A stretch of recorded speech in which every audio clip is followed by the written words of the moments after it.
Hey everyone, this is Chris and Sandy Bent with the Chris and Sandy Show. We get up close and personal with some amazing guests throughout the entertainment industry.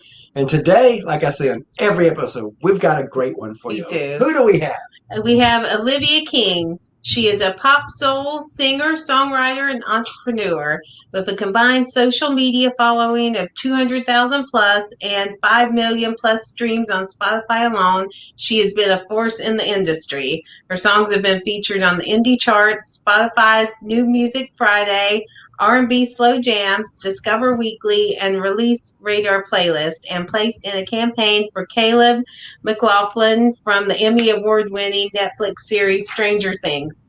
And we're excited to have you on the show. We are. Welcome to the show. Yes, welcome. What an intro. Thank you, guys. I was like, okay, we left off a lot of stuff. Yes. Pretty cool that, when you have a whole sheet of stuff that you could write on.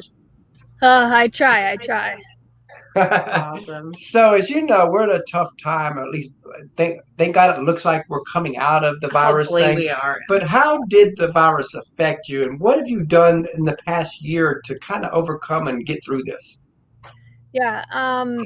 For me, I tried to use it as much to my advantage. I hate saying this, but 2020 was actually a really good year for me as far as career goes. It was weird in the world otherwise, but as far as my music goes, I was really able to hunker down and make as much music as possible. I'm fortunate enough to have a home studio and a whole home setup with photo studio, recording studio, and so it really allowed me to just bury myself in as much music as possible. And honestly, music is a really good outlet for me, and so feeling all of the stresses and anxieties of what we went through in 2020, I was really just able to share that within my music. I know a lot of people in the industry, like different producers and songwriters I work with, they were like, hey, I need a break, or I am not in the right mental space to create music right now. I'm going to need a couple weeks, a couple months. And I was like, I totally get it. But honestly, for me, it was the opposite. I was like, I'm never going to have this time at home ever again. To be home all the time and able to create as much as possible. So I tried to release at least one song every month in 2020. Wow. Yeah, that's like for us, it was a silver lining for us too, because we launched the show January of 2020, and a couple months before the virus. And our original plan was to do 100 interviews last year, and we thought if we could just do that, would be a great show, great foundation. Be a lot of shows to do. And we thought that was pushing it, and then COVID happens. And as I watched the entertainment industry shut down, I told Sandy, you know what? People who are bigger, who normally wouldn't come on a brand new show, they're not doing anything right now. They might actually be open to coming on shows if we just so we reached out to everybody, and we end up interviewing over 300 people last year, and we're over 400 now. In fact, because of the foundation we built, yesterday we actually had one of the Backstreet Boys on. Oh my God, that's awesome. So like you, it's the virus has been good for us. I mean, we don't want anybody to get sick or die, but for us, we found that silver lining. Yeah, and I feel like that's just how you have to be in life. You have to find the silver lining in anything that happens and that you do. So that's awesome. So, what are some hobbies you like to do outside of music? I think that's my problem. I don't have many, and I don't have any vices. I don't drink, I don't smoke. It's like I am so focused on my music, and I'm addicted to working, and I think I need to just chill out with that, because there comes a point where that's just like too much. It affects your physical health, it affects your mental health. And so I've tried to find different hobbies, especially through 2020. I'm like, what the heck can I do? I can't do the same thing all the time. So I really found a love for interior decorating. We've been in our condo for like 5 years, but I travel so much that it's like I haven't had the time to really make my house look like a house. I really focused on that. I did a ton of online shopping, a lot of DIY stuff for my house. Awesome. So I'm sitting on my patio right now. That's something we did. We were like, all right, we need a space outside where we can hang out. So we, I say we, but it's really my fiance who laid down the patio. I just bought the furniture, but so we've done so many different like home improvement type things, and so I've found a love for that kind of just separates me from my music. Love that. So what would you say is something quirky about you that people don't know? Probably that I love cats. People do know that, though. I have 2 cats. What's crazy is that I hated cats, and I was deathly afraid of them. And I was nanny. I was a nanny maybe like 8 years ago or so. And the little girl moved to Kentucky, and I was heartbroken. I was like, I need something to take care of. I don't have the time for the dog. I don't have the time for kids, definitely not. And so I searched on Google, like, what is just snuggly and can kind of take care of themselves. And it came up Persian cats. And so I searched it, like, Persian cats near me, Persian cat breeders near me. And sure enough, I had one literally down the road from me, which was crazy. So that's my quirky thing, I guess. You know what's funny about that story is when we first married, I was not a cat person at all. And I was a dog person, but not a cat person. I always loved both. I always grew up with and here where we live in now, we moved here. And about a month or two after we moved here, this little bitty kitten pops up on our porch. And it kept coming back. And one day Sandy's like, can we keep it? And I'm like, I'm not I don't want to keep it. So I decided, I think, you know what?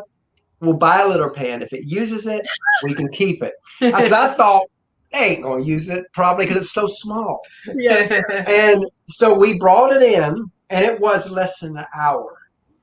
It got in it and used it. And it's crazy. And we had her for 15 years. 15 years. She just passed away recently.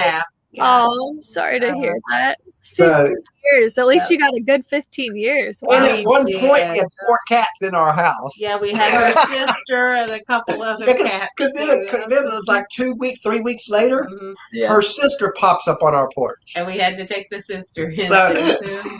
So we're like, well, and then the sister kind of became mine. Because it was, and then within 3 years it passed away. So I finally was attached to a cat and lost it. But they make great pets. But they're great pets. We love cats. They do. They're just so easy. They have the weirdest personalities. Like I always had dogs growing up, so I was not used to like the personality of a cat. They're just so different. Very different. So as you know, a lot of people, they see the glory of your big artists from Blake's to Carrie's to Ariana Grande and all that. But they don't see the grind, the sacrifice, the tears, the struggles that it takes, not just to get to their level, but even a career level within music. And I always want to talk about that because I think it's sugarcoated. I think it's glossed over. People miss that side of it, but not on our show. We want to talk about that side. So if you want to let's start there and talk about some of the sacrifices you've had to make in your career. Yeah, I mean, so ever since I was little, when I got into the business, I was like, I need a label to be successful. I need a manager. I need a whole team of people. I need other people in order to be successful. And so I was kind of just like waiting around for that opportunity and chasing label deals. And it was like, there were just crazy things that happened to me along the way of that. Like there was a guy who reached out to me and he was like, hey, I found Lil Wayne. Why don't you come to LA and we'll meet and we'll go over your music and I'll help make you into a superstar. It's like all these promises. Bottom feeders of the internet that just kind of prey on young artists and see what they can do with them. I flew all the way to LA across the country only to meet this guy on a park bench, and all he could talk about was Philly cheesesteaks. I'm like, there's no way that you found Lil Wayne. Like, there's absolutely no way. And so frustrating, and there are so many times that things like that have happened. And finally, like the last straw was in 2017. I had been with this company just on kind of like a handshake deal for about 6 months. And finally, it was like, it came time to sign an agreement, and things just fell through. And I was crushed. I was like, I thought that was my big break. I thought that was my opportunity. And my now fiance was like, Liv, we can do this on our own. Like, there's nothing that says that you can't do this on your own. And at the time, being an independent artist was something that was starting to be a little bit more popular. And so he was like, let's just give it a shot on our own and see how it goes. Like, enough of waiting around for people, enough of getting your heart broken with all the opportunities that just kind of fall through. Let's just do it. And I was like, all right, yeah, you're right. So we had a full wall in our house of sticky notes of marketing ideas for the song. Every time we thought of a marketing idea, we would take the sticky note and put it up on, no matter how stupid or great idea it was, we put it up on the wall and we tried it. And I put the first single out, and it got about 500,000 streams on Spotify. And I was like, you're probably like, whoa, that's huge. I think we can make this work. Like, I can do this on my own. And so once I got that through my head that I didn't need other people to be successful, it's just allowed me to kind of take it and run. And I'm here now. You know, that's like, we interviewed Joe Kelly from CDX Nashville last year, and we talked about that whole thing. And he came out and said, you know, any artist that gets almost immediately signed to a label, he says they might not know it, but they just got screwed. Yeah. He says, you don't go to a label until you build that foundation so that the label comes to you and now you have more clout. Yeah, it's really about like having that leverage, because there were so many people that when I was like 15, they were trying to sign me to these deals. And thank God I had parents that were like, let's get lawyers involved and look at this before just jumping on it. Like, oh, she needs to get signed somewhere. So I like, to this day, I've never really signed anything, and it's honestly been a blessing because I have full control over what I do. I'm able to do it full time, but I also have the control, and I can release music whenever I want. So obviously, if the opportunity came up and it was the right deal, obviously I would look into it. But right now, it's been nice being independent. What would you say other artists need to look for when they have that person that may be legitimate, you know, who comes to them, give them the card, says, look, we need to talk. What advice would you give that person? Because again, there are legitimate people out there, but let's face it, there's a lot of, like you said, bottom feeders too. Yes. I mean, it's so hard. And my brother, he actually plays for the Yankees now, but I was like, so jealous of his path, because it's like, you play little league baseball, you go to high school ball, you go to college ball. If you don't get drafted, then like it's kind of the end. If you get drafted, then you go through the ranks in the MLB. And there were no like, oh, is this legit, or am I down the right path? Like, it was a straight and narrow path that he had to follow to get to where he is now. And there's just like, it's a good and a bad thing with the music.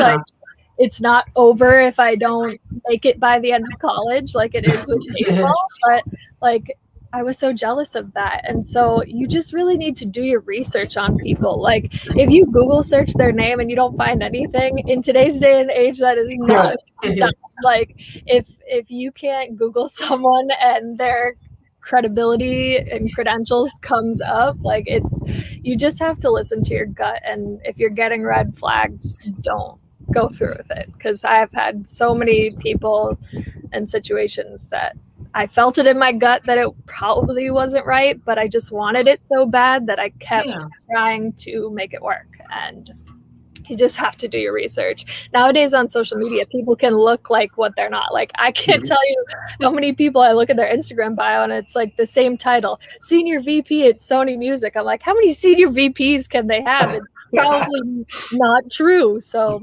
you just have to do the research, and it's hard in the music industry because there's, like you said, so many people that are the kind of bottom feeders.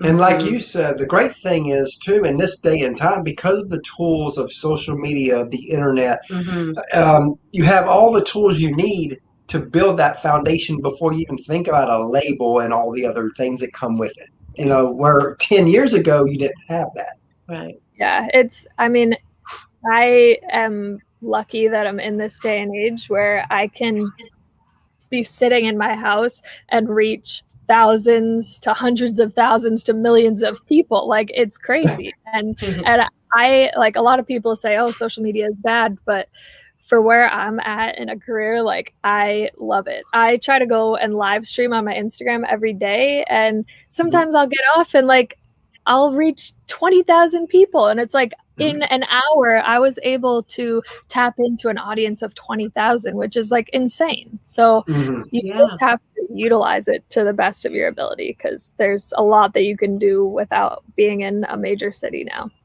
Exactly. And I think that that's made some people jealous, because now, like, even for actors, because after the whole pandemic, a lot of the auditions now are through Zoom. Yeah. So now you don't even have to be in LA to audition for an LA part. And so now all of a sudden it's opened the door for people in the rest of the world, but at the same time, people who packed up and moved to LA, now they have to compete with the world.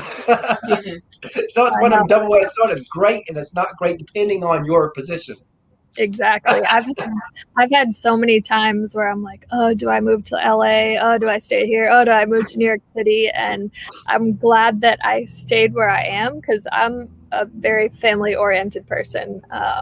And so that's like what really gives me a lot of my happiness, but also my career gives me a lot of happiness. So just kind of being able to be near family and then take flights places, like right now, that just makes the most sense for me, especially because you can tap into so many people from wherever you want. Now, granted, within a year, we're planning on moving out to Nashville. But right now, the great thing is we can build our show right where we're at. Exactly. Like, I have no idea where you could be right now. We're in Savannah, Georgia. Well, Puller, Georgia, actually, which is an outskirt of Savannah, Georgia. Close to Savannah. Awesome. Yeah. It's just like in today's day and age, as long as you're working hard, it doesn't really matter where you are. So let's flip the script and go the other way. We talked about the sacrifice. Let's go the other way, talk about the glory. What are a few moments where you're like, wow, that happened? Yeah, that's kind of a hard question, but a couple things come to mind. One was a couple of years ago when I was focusing on kind of my live act. I got booked to do this festival in close to my hometown. It was about 10,000 people or so. It was definitely the biggest crowd that I had ever performed in front of. And they told me to give them an acoustic set. And I'm like, if I am in front of that many people, like, I want to go up there and rock it. I don't want people to sleep. Like, I want their attention. So I told my dancers, I was like, they told me to do an acoustic set. I'm going to give them a fake set list just to get us up on the stage, and you guys come up there with me and we're going to rock it. We're going to do Bruno Mars. We're going to do some of my original stuff. And once you're up there, they can't do anything, right? So I was like, we have to tap into this. And that was probably one of the riskiest things I've ever done. I'm not much of a crazy risk taker, but I was like, I got to give them a fake set list just so we can get up there and rock it. And so we got up there, and like, the difference in how the crowd was reacting to all these acoustic sets, and then like the kids just swarmed the stage. They thought when I was singing a Taylor Swift song, they thought I was Taylor Swift. That's how they were reacting. They were singing, they were screaming the lyrics with me. And I was like, holy crap, I was getting chills the whole time I'm performing. I'm like, I've been performing in clubs and bars and different scenes where people aren't really paying attention. They're drinking, they're partying, they're doing whatever. But at the festival with families, I'm like, wow, this is my audience. This young, like, girls, maybe anywhere from 8 to like 15, they were going nuts. And I had never had that before. I was like performing in front of people my age or older, and like I said, they were just kind of drinking, doing their thing. And when I did this festival, it was like, whoa, I need to tap into this. And I remember getting off the stage, and the girl who booked me, she was like, that wasn't your set, was it? I was like, no, I'm sorry. She's like, it's okay. It went over well. Like, oh, thank you. And the kids just came, like when we got off the stage, the kids came like swarming backstage, and I never had that before. I was like, whoa.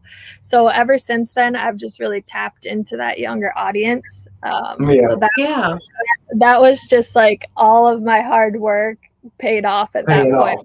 When you have people just like going crazy and singing along with you, it was just like such a cool moment. And speaking of paying off, that's like we've done, like we said, over 400 shows, and this don't make money yet, so we put in all these, we put in 30, 40, 50 hours a week into this to build this show that doesn't make money. So it's like we work and work and work and work, and we want it to grow. So kind of yesterday, spending an hour with Brian Luttrell, his wife, and his son, was like a payoff. I mean, that was like a moment where we're sitting there, especially for Sandy, because she had posters of Brian back when she was young. Yes, when I was a teen. Yeah, I love Backstreet Boys. So all of a sudden, we're right there with them. Yes, that was surreal. It was just an amazing moment that we'll never forget. Right. The big line that I always say, I say it to myself, I say it to other people, like, you never hear people say, I worked my ass off and never got anywhere. You never hear that. Like, eventually it's something's gonna give, and you're gonna have those moments that you've worked so hard for. Like, I remember one quote said, the harder I work, the luckier I get. Yeah. I love that. That's a good one. I gotta use that. Because that's so true. When you look at many of the country artists and all that, all of a sudden it looks like they're overnight success. But when you hear their story, they went 10 years of playing in the small bars and clubs and nothing, and people basically fighting around them while they're trying to sing. 10 years. 15 years of that, and then all of a sudden one song gets noticed out there, they take off, and all these people are like, where have they been? They've always been there. Yeah, and then they try to say they're an overnight success, and they're not. But they've been grinding it for years. People think that overnight successes happen. I saw some meme, and it was like, you see like surface level, like once the person gets, big and famous, and then it's like the bottom half of all the underground stuff that people don't see is like 4-hour work days, and they just all these things that like people do to get to this level where you're seeing them at, and I don't know, it's encouraging to see stuff. That's like all the work that Gabby Barrett did before her Idol appearance. It was 10 years before that. Yeah. So, and now people think she's an overnight success, and she's a big success now. Yeah. But she's not an overnight success. Like it almost looks like, well, because of Idol, she's where she's at. It's like, no, because of the 10 years before Idol is why she's where she is. Exactly. So as you know, a lot of people, they see you as the artist, but they don't see the team behind you. And in our opinion, they never get the love that they deserve. So if you want to take a moment just to tell us about the team that helps you be who you are. Yeah, sure. I mean, it's been a long time of me trying to do everything myself. And so for a while, like before my fiance started his own business and was able to quit his 9-to-5, like he was kind of managing me, and he would take off work and sleep in his car overnight when we had we would drive to New York City. I'd do my thing in the studio. We'd come back at like 4 or 5 in the morning, and he had to go to work at like 7 or 8. And so he's like, I'm going to take a couple hours in my car in the parking lot of my 9-to-5 and get some sleep here. And I'm like, are you sure? And so he'd drop me at home. I'd sleep there, and he would just sleep in his car and go to work the next morning. And so like there are things like that like people don't see, the underground, not surface level stuff that you have to put in. So I mean, he's been a great part of my team. I've been lucky, and then recently just started working with AMG management, and so I have my manager Brady over there, and it's so hard to find people with like your same work ethic. So it's always a grind to find that and figure out people that are on your same level. So finally, I feel like I've I've met some people along the way that have my same work ethic, and we work together. That's important. That is important. And speaking of teams, we have a third co-host that we bring on, our little 9-year-old. Yes, we do. Ask a few questions. I will go get him. Sandy's going to go get him. And we have a little 2-year-old daughter that when she gets older, she'll be plugged into the show too. Oh, that's so awesome. We try to keep it a family affair. Yeah, that's awesome. I'm getting married in December, so congratulations. Thank you. Yeah, so hopefully we'll be starting our own little family soon. That is awesome. Yeah, we're lucky to both work out of the house, so it gives us kind of the freedom to build our companies and our family as much as we can. Oh, there's your third co-host. Yeah, hi, Olivia. So what's your favorite food? My favorite food, probably lobster. That's like my one thing that I always request on my birthday. That's my big thing. And what's yours? Mine is pizza. Yeah, that's a safe bet. I feel like no one says they don't like pizza. Pizza must be a close second for me. What's funny is Sandy and I knew a friend of ours where her 10-year-old son hated pizza. What? I've never heard that before until that person. Just that one. Oh my God. My fiance has a little brother who's 20 years younger than him. And when we get pizza, he takes all the cheese and sauce off and just eats the bread. I'm like, what is the point of that? Like, go get yourself a slice of bread or something. Yeah, that's all you gotta go to the best part. That's crazy. Okay, so what's your favorite TV show? TV show. That's a good one. Well, I really like SpongeBob. I haven't grown out of that since I was a little kid. SpongeBob is something that I probably watch almost daily, and The Office. And what's yours? SpongeBob? Yours is SpongeBob? Yes. Oh, we could be friends then. Yes. We've seen probably every episode that they have, and Really? then some. And your favorite character is who? My favorite character is Patrick. Yeah, he's a good one. Yes. What's been cool though, because of our show, because we bring on actors and artists, is that a lot of the shows he watches on Nickelodeon and Disney, we've been able to bring quite a bit of the actors and actresses from those shows on our show. That's awesome. So he's been able to talk to them. Oh, he's been able to talk to them? Yeah. Oh, that's awesome. Yes. So that's been pretty cool. Yes. All right, next. Okay, what's your favorite movie? Ooh, you're coming with the hard questions. Your parents had the easy ones. They seem like easy ones, but they're kind of hard. Now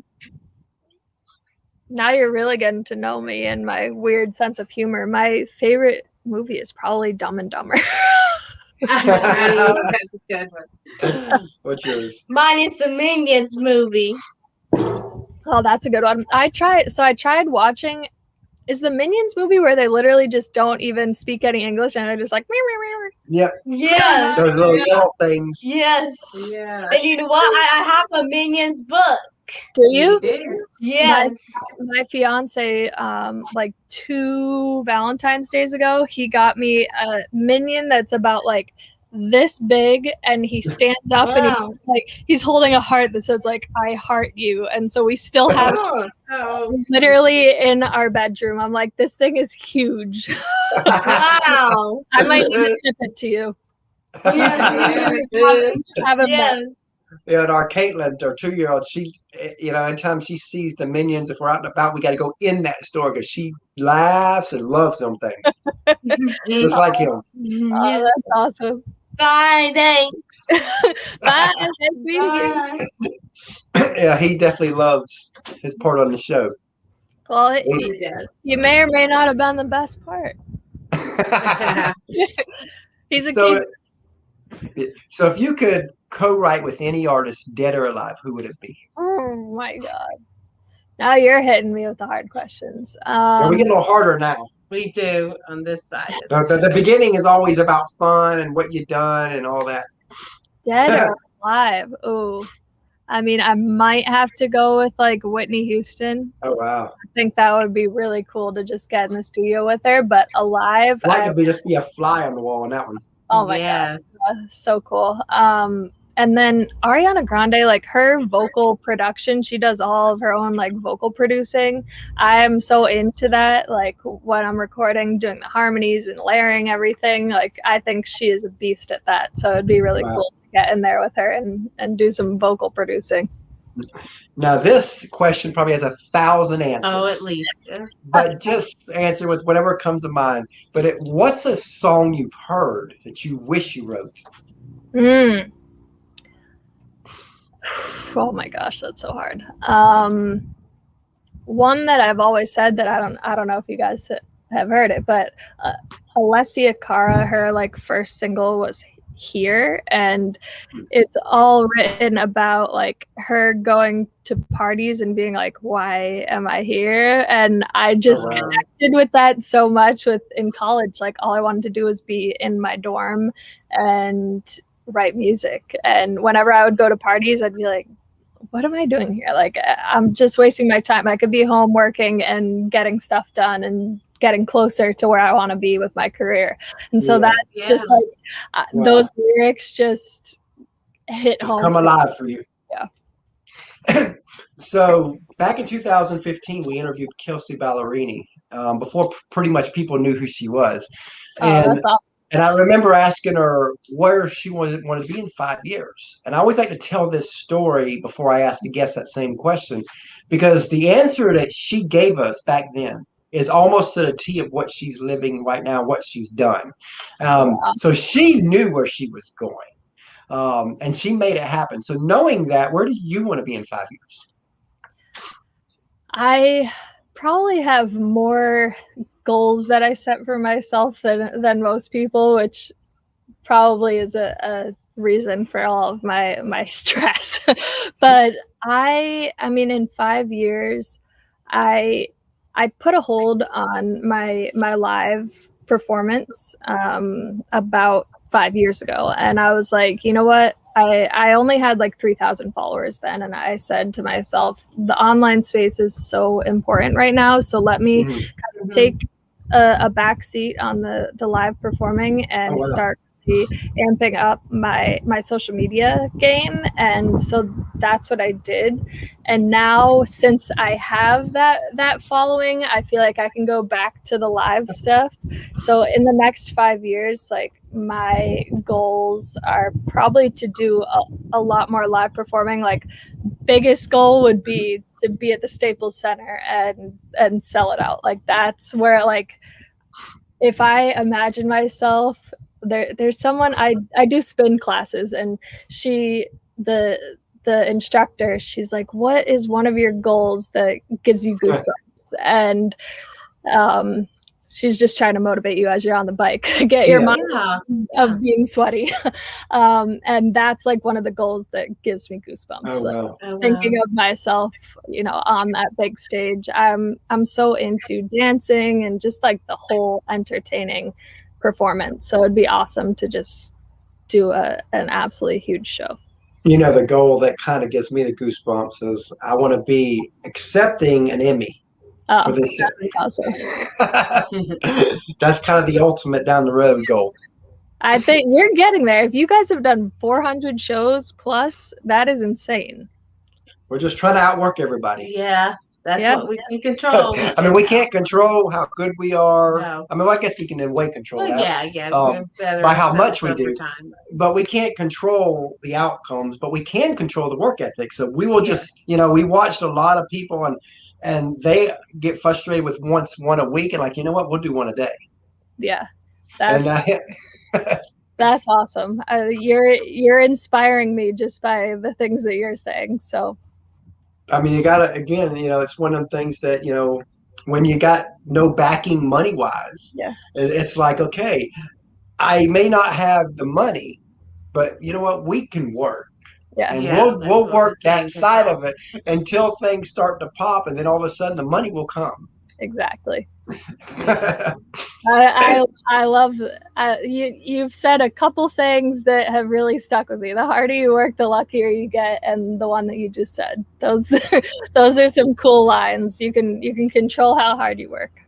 Yep. That's about yeah. I remember hearing a quote one day on a tape, kind of that date backs us since tapes don't really exist anymore, but on a motivational tape, but said there's only two things in life that you can control: your attitude and your actions. Mm-hmm.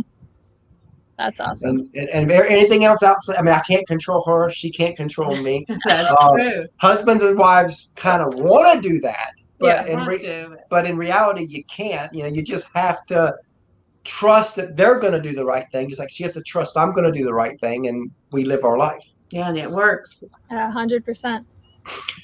So let's look deeper into the future. Let's look 15 years down the road, and let's say that you're a success on a grand scale. Whatever that looks like for you, you're there.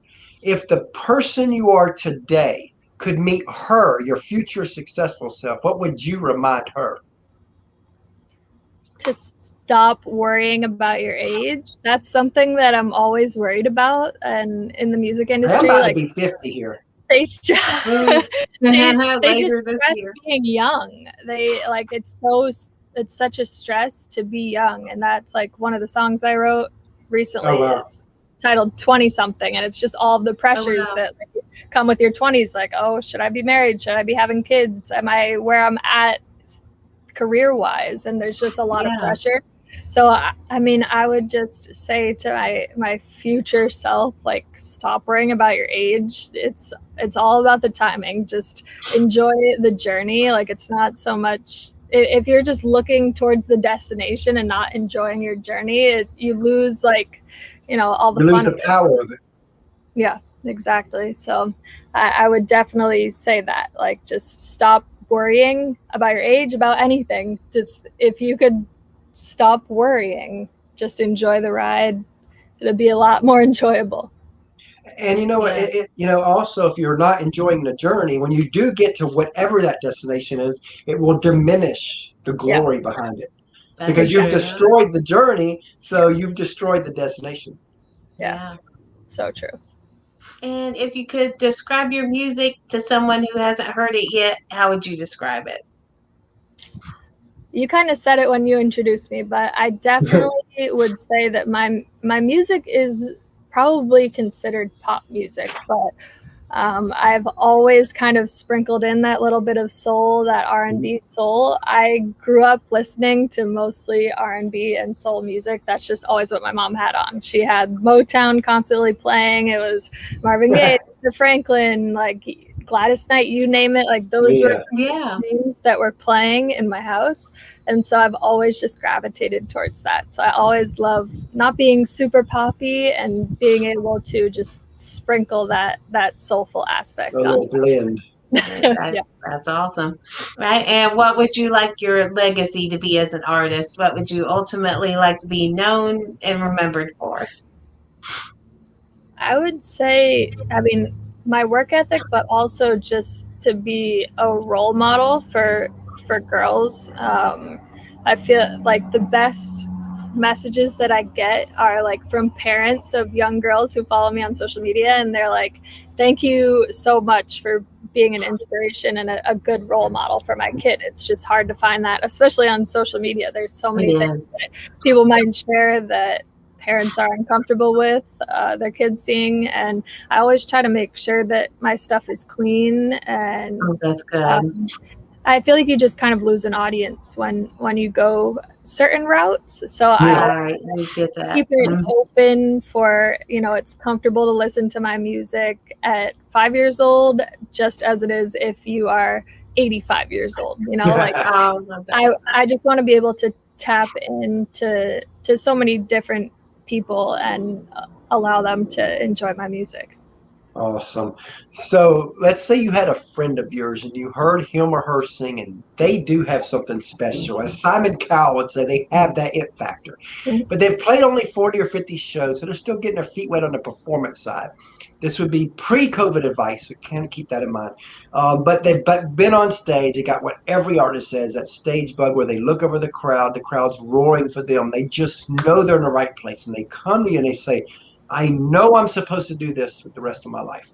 What advice would you give that specific person to kind of help guide them the next couple of years?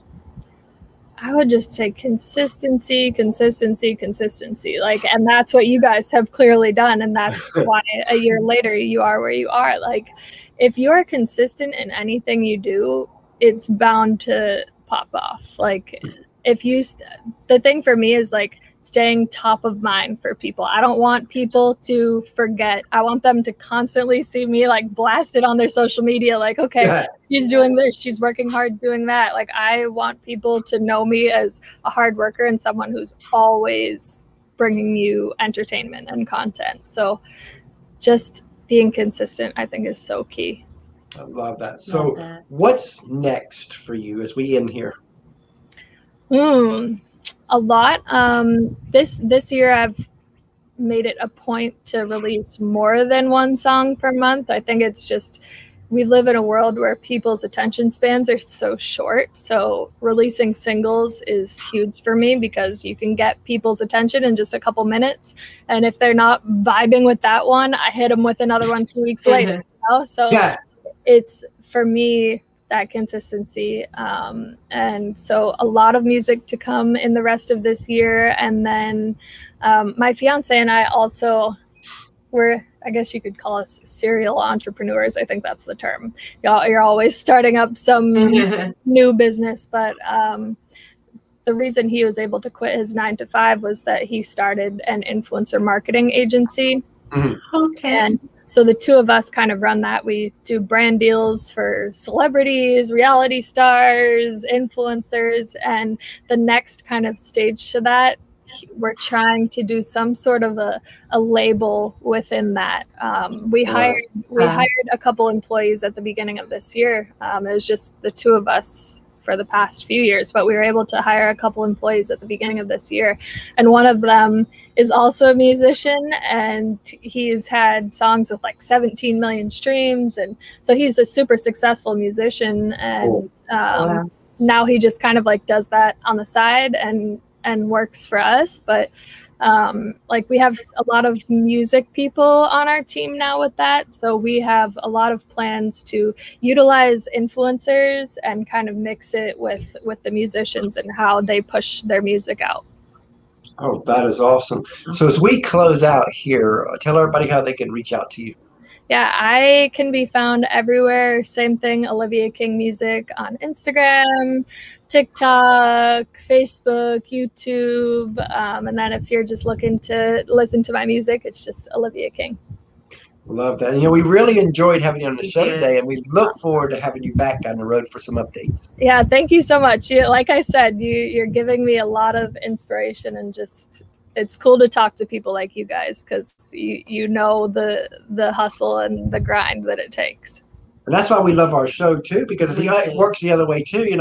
Bringing a lot of the rising people on. Now granted, like the Backstreet Boys we had yesterday, he already made it, but when you bring on the rising people, you get to hear the story of what they're going through now, because we're going through that exact same thing, because we want to be the Bobby Bones, the Kelly Clarkson show, the Ty Bentleys eventually. So we're chasing the same dream y'all are, just on a different platform. Yes, and we have our side job, and we're trying to raise 2 kids and homeschool. So trying to do all this and do the show. So it's like trying to balance all this. But bringing people like you on, we get to hear your story, hear what you're doing. We love that. It inspires us too, because then we're like, what? We're chasing the same dream. If they can make it, so can we, and vice versa. Exactly. Anyone can make it. It's just about how hard you work. Yeah, and how long as we end here, one last little story. I remember this story, and this is kind of how I see the industry, because many times so many people quit, and that's never going to change. people are not willing to do the work. But you go and go and go, and it's like nothing happens. So it's like these two guys are in the woods, and there's a bear pops up, and the bear, one guy jumps down and starts putting on his shoes, and the other guy's like, why you can't outrun that bear? What are you doing? He's like, I don't have to outrun the bear. I just have to outrun you. Yeah. True. And you know, that's how the industry really is. You know, you just got to outlast other people. They're, you know, 90% of the people are going to quit in 10 years. Just anybody's out there right now rising, 90% will quit. Yeah. And as they quit and you're still there, that's where the cream rises to the top, and all of a sudden you look like an overnight success because you just did not quit. Yeah, geez, you're hitting me with all these good stories. You're inspiring me so much.